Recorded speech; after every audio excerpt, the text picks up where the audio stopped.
Things change quickly around here, don't they? Is that the same for you too? As entrepreneurs, do you find that you look back at the last week or the last month and you're like, I feel like this is a different business, or I feel like I'm such a different person? That happens to me regularly. So at the time of recording this, I was actually marveling that in the space of 3 months, we went from having the idea for Capshow to launching a beta program to launching the actual app with a base of users who I am just so thankful for. So yes, a lot of things change quickly around here. And something else that sometimes changes, our minds. Yep, this is a great thing about constantly learning and growing through testing. Sometimes our minds get changed, and that's totally okay. So, how does that relate to you and what I'm talking about today? Well, on May 30th, 2022, I dropped an episode called The Podcast ROI Killer: Why Repurposing Content is a Waste of Time. If you haven't listened to that yet, go and listen to it. It will have you looking at how you promote your podcast on social media in a very different way. But perhaps you listened to that episode and you're like, OMG, Deidre, I've already sunk so much time and energy into getting my podcast episode live, and you want me to do that too? Well, if that was you, you are in luck, because in this episode, I'm going to be taking you through something we are currently testing live, a way that we can make it 100 times easier for you to be promoting your podcast on social media and still get the same result.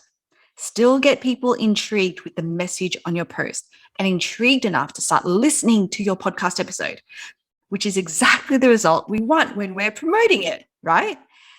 My name is Deidre Shen, the CEO and co-founder of Capshow, the world's first AI-powered podcast copywriter, and this is the Grow My Podcast show.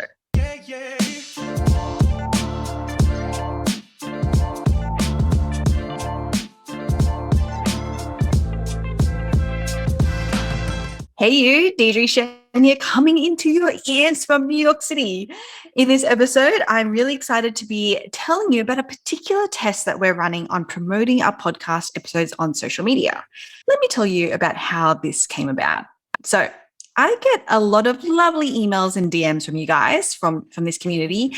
And in one particular DM, I had someone saying that they listened to my episode from May 30th called The Podcast ROI Killer: Why Repurposing Content is a Waste of Time, that they found the episode valuable, but that it was frankly incredibly hard for them to find the time to fit content hacking and reconcepting into their week to create their social media promotion posts.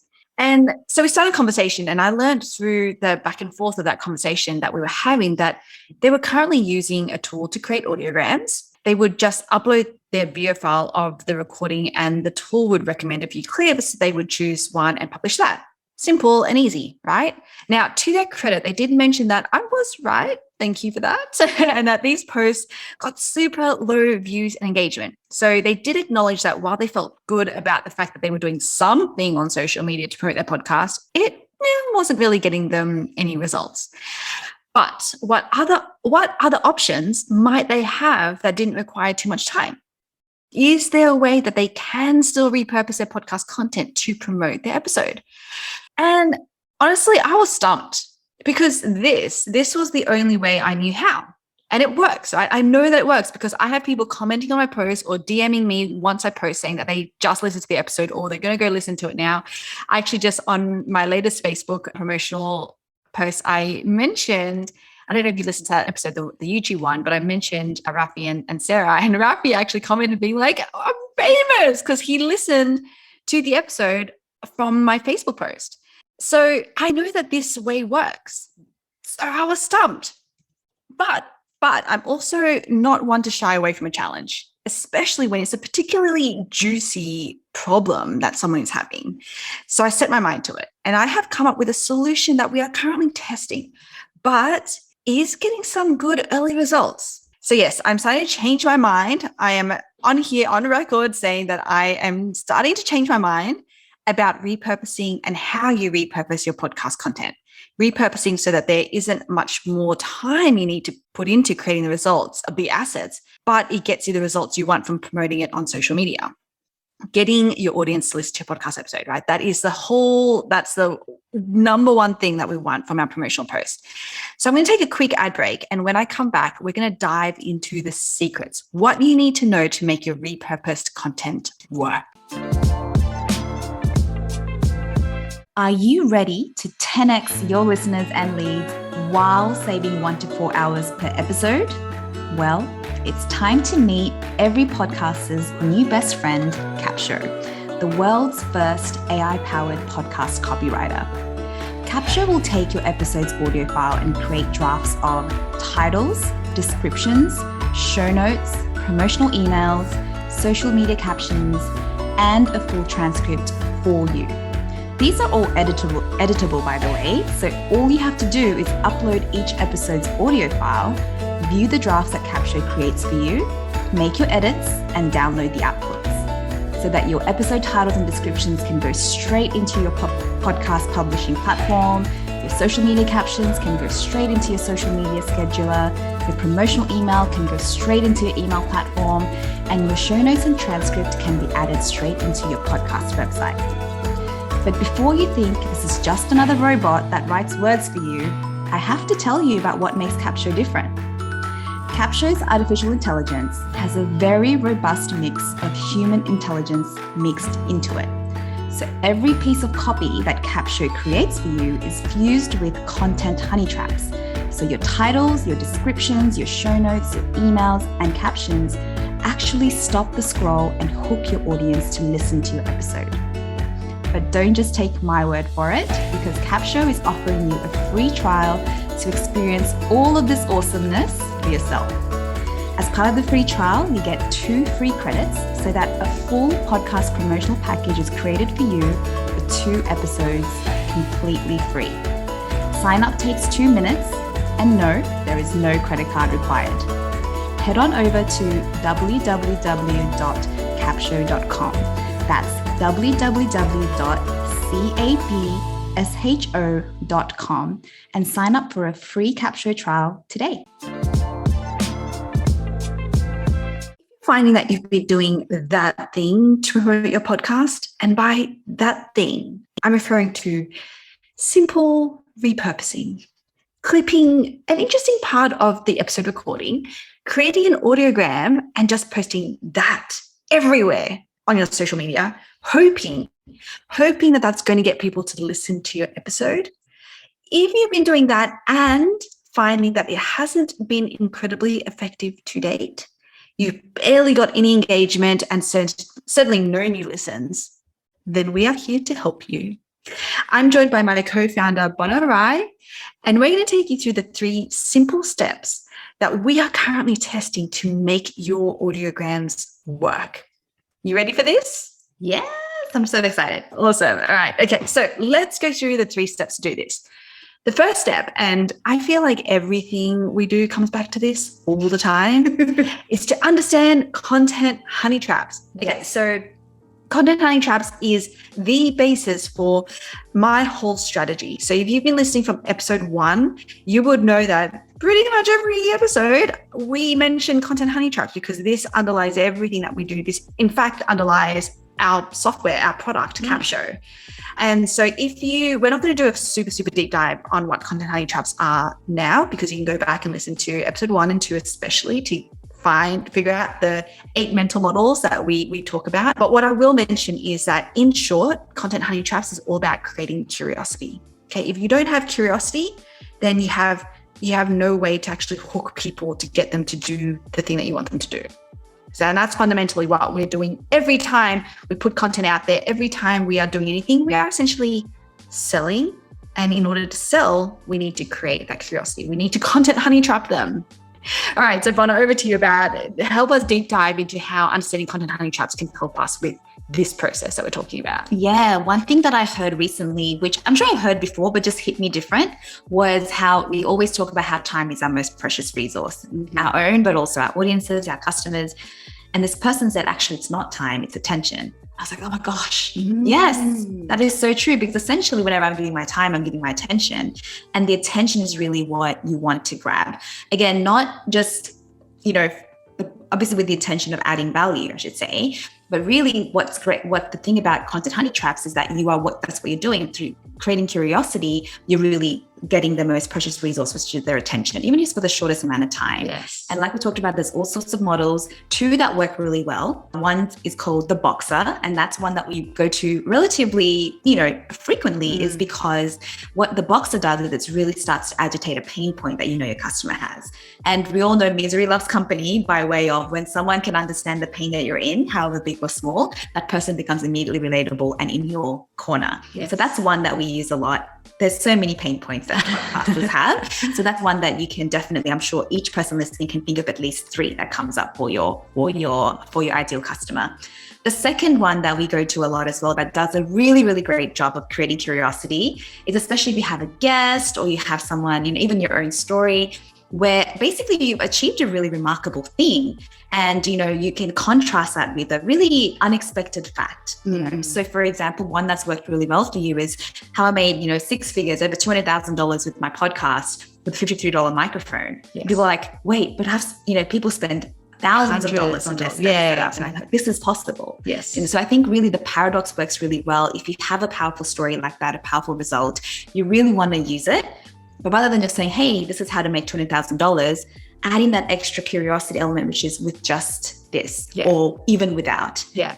As a single mom, I was able to do this. And that kind of makes people want to say, I'm curious. I want to know how she did it, how he did it.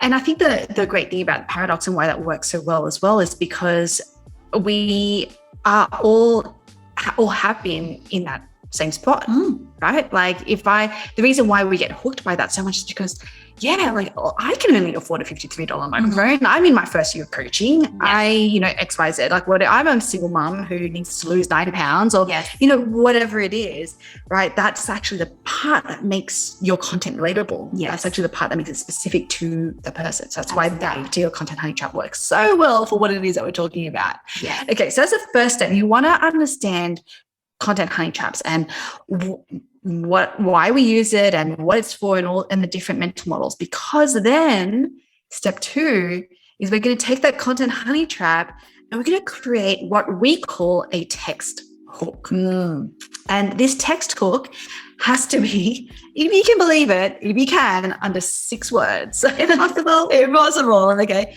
This is hard. We do this every single day, every single week with our own content. But oh my gosh, you guys, if you can nail this is what is going to give your content so much power and so much life.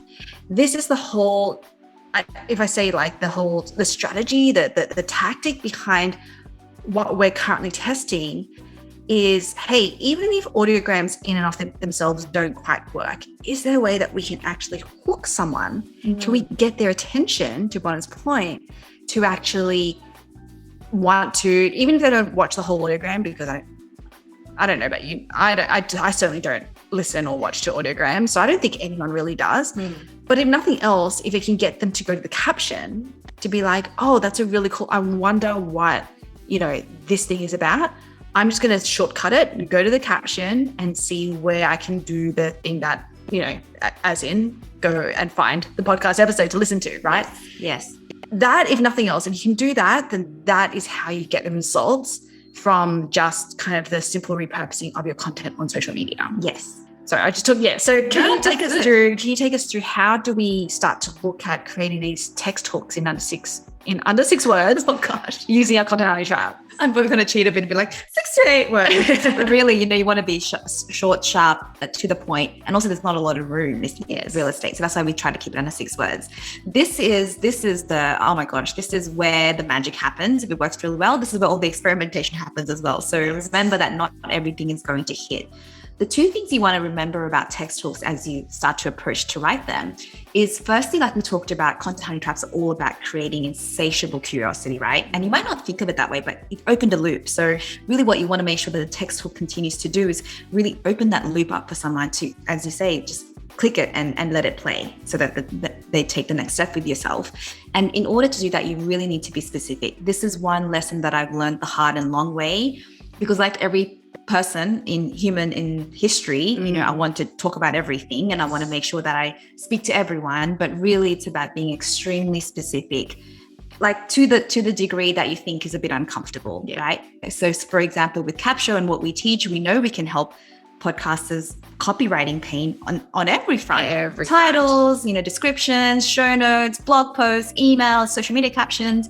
But really what we need to think about is, okay, if we're going down the box, which is one of the first content honey traps I mentioned earlier, then what is the pain? It's not just, I don't know what to write, right? It's like, I don't know what to write when it comes to doing my show notes for this episode this week. You really want to distill down and then like, okay, how can I say that in 6 words?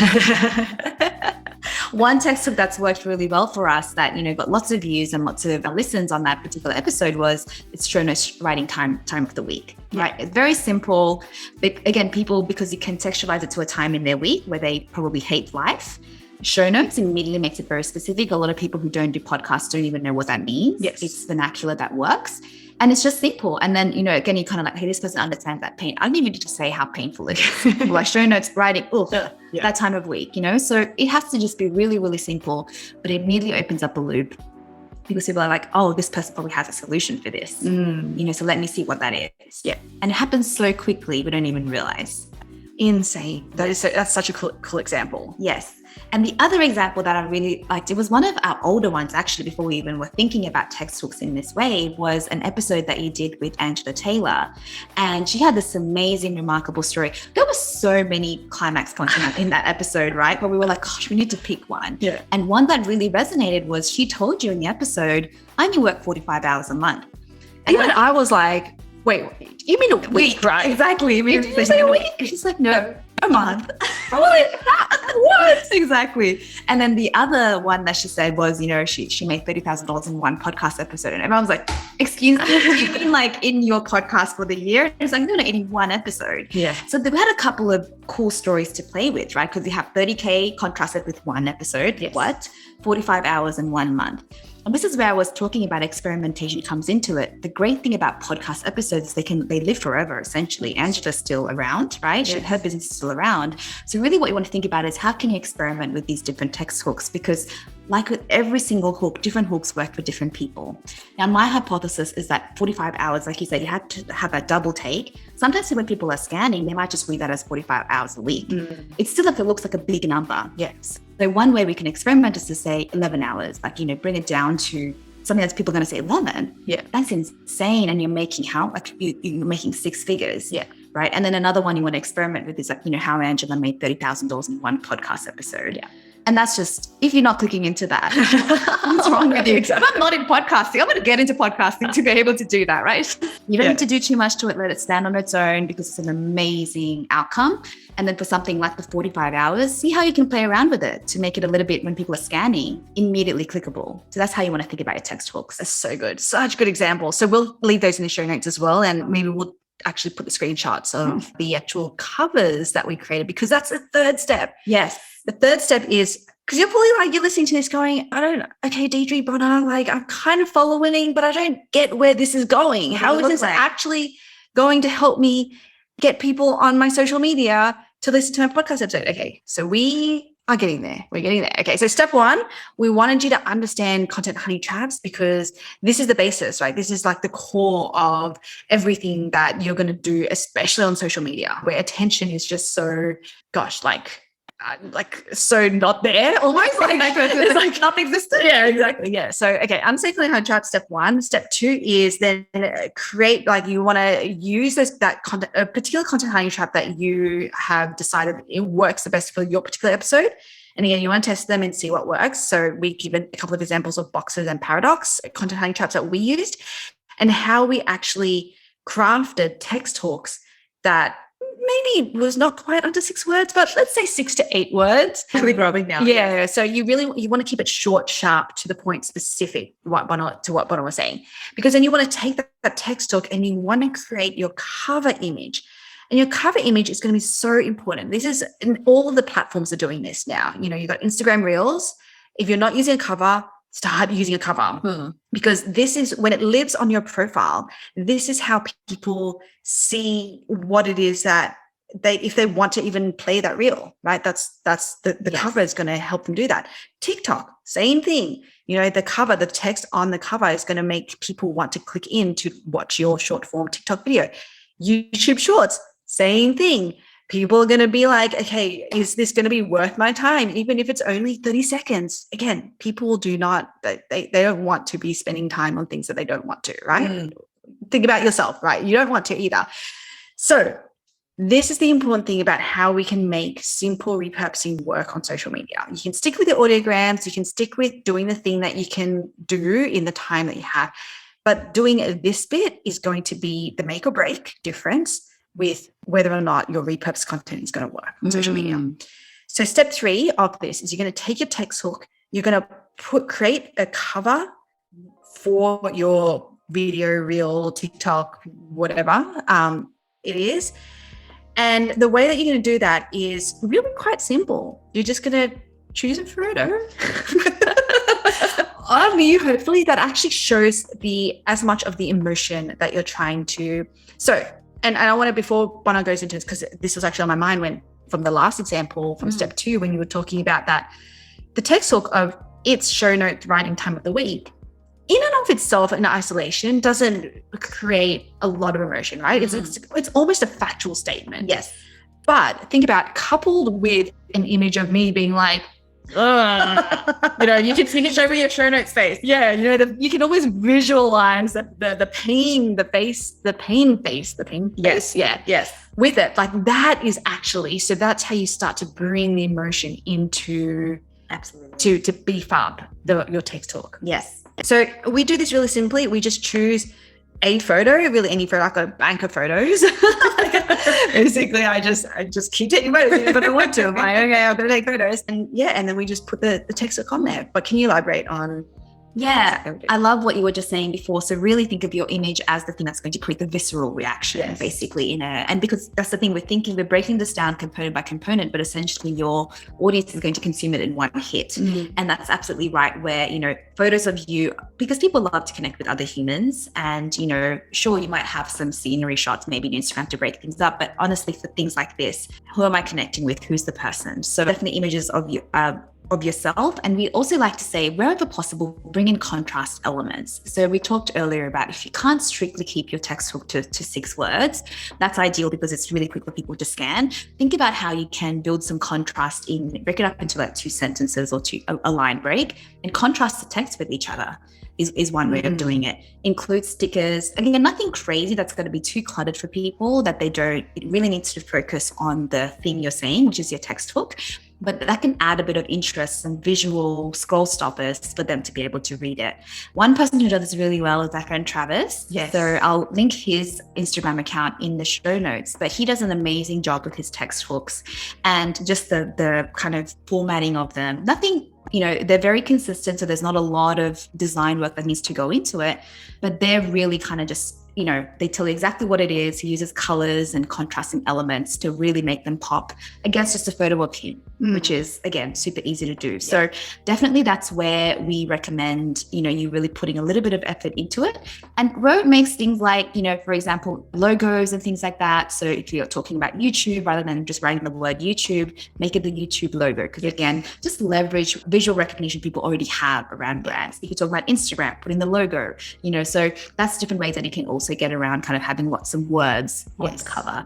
But yeah, if you can follow those things, make it bright and colorful where it makes sense. A photo of you creates a visceral reaction that goes with the text hook, and really think about where you can add little elements like stickers and logos to really build that interest.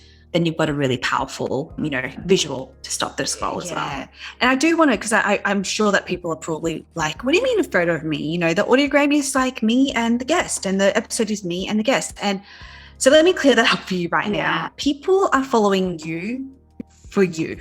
They don't know who the heck, unless you've got famous people on your podcast, which a lot of, if you do, kudos, definitely use them, use their photo. But if you don't, your followers do not know who it is you're speaking to, nor do they care, really. So we always say use a photo of you, because that's who they're following, with the text talk. Now, the audiogram can have your guest's image or whatever, but that cover should be you, right? So hopefully that clears up any of that confusion. So those are the 3 steps. The first step is know and understand your content honey traps. Second step is use that content honey trap to then create your text talk, which is going to be in 6 to 8 words. And again, we've got examples of those in the show notes. And then step 3 is to put that text talk with all the tips that Bonnie shared with you. Use contrast, use stickers, emojis, use logos wherever it's appropriate. Do all of that. I just lost my train of thought. So yeah, you want to put your text talk onto a cover, onto an image of you with all of those things. Again, we will show you examples of all that in the show notes. So just go head over there and just see how we've done it ourselves. Now, this is something that we are still testing, but we're constantly iterating. As I mentioned, I had a very different take on this even just a few weeks ago, where I was like very adamantly, audiograms do not work. And now I'm like, you know what? Maybe I should just roll that back a little bit and see, can they work? Is there a way that they can work? And this is the way that we found to be the most effective so far. By the way, these text talks is something that we're thinking of having Capture create. Oh, that would be so good. I don't know though. So you guys, if you think that this would be cool, let us know. Write a comment in the show notes or hit us up on email. Is that the right way? Hit us up on email? Yes, definitely. At hi@capshow.com.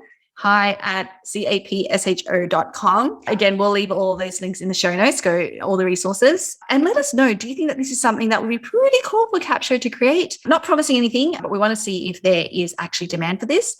And if you haven't yet tried out Capsho, go do that now. Get in on your free trial. It creates your episode title, description, show notes, social media captions, promotional email, full transcript by speaker or time. Like, what?